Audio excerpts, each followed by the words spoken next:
like Belle.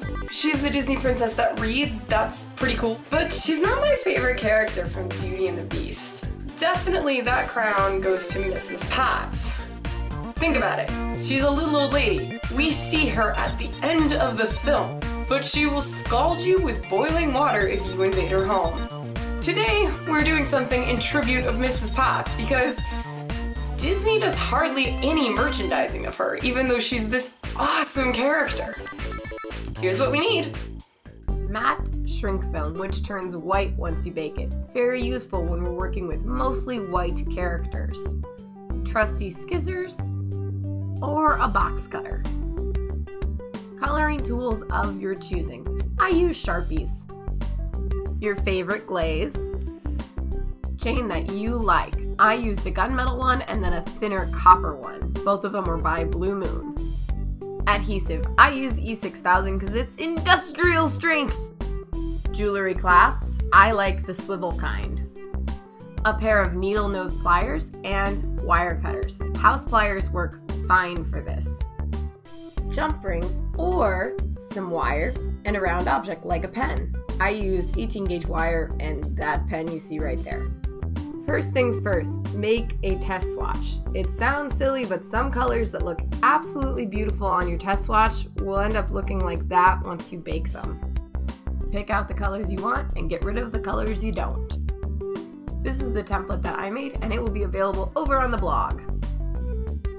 Take any kind of tape you have on hand and make it into those little tape balls that we used to make as a kid, and then tape them on the back of your template to the table so that it doesn't move around. Then do the same to the shrink film. Now it's time to color! If you are working with Sharpies like I am, you need to do all of the colors first and then go back in with the black to do the outline because Sharpies will actually color over each other and you don't want to be smudging your black with your yellow. It's much better to just do a clean black line once everything else is colored in. Just trust me, it's better that way. I learned from experience. If you're using a box cutter, you need something to protect your work surface, like 2 cereal boxes put together like I did. Here's how to use a box cutter to create curves. You're going to slowly move the shrink film while keeping the box cutter in the film, and then inch it forward little by little each time you turn it. To create a sharp angle, you're going to drag your box cutter all the way to the point, then take it out, move the shrink film, and then put the box cutter back in at the new angle.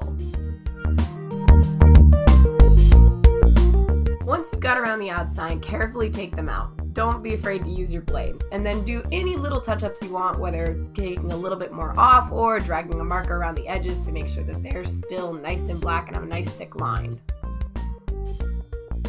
Follow your baking instructions and they should look like this.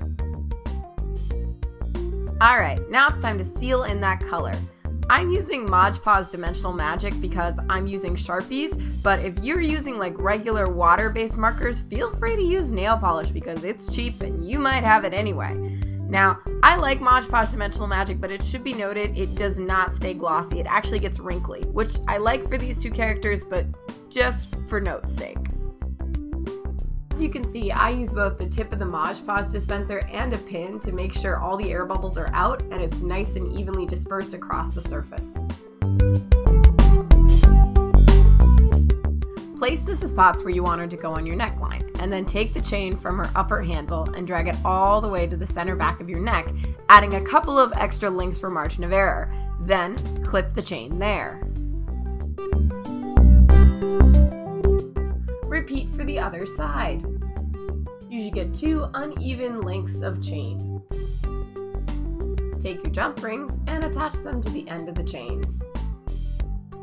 Now glue the shorter length of chain to the upper part of Mrs. Potts' handle, and glue the longer length of chain to the upper part of Mrs. Potts' spout, being very careful to get the link that you're gluing as flat as you can against Mrs. Potts as is physically possible.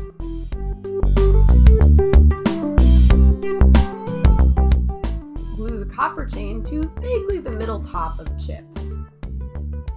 Throw a clasp onto one of the jump rings on the end of the chains of Mrs. Potts. Once Mrs. Potts' glue is all dry, throw around your neck and then take Chip to figure out how long you want Chip's chain to be. Just count up the number of links and feel it out, and then clip around the length that you want it to be.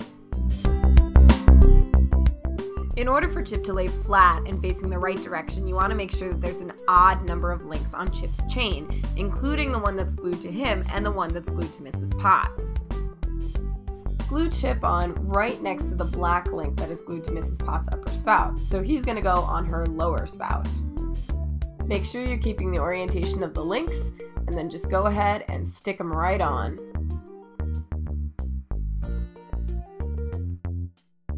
And now you're all done, and you have a brand new necklace that is so cute. It's so cute. And in honor of by far one of Disney movie's best mothers ever.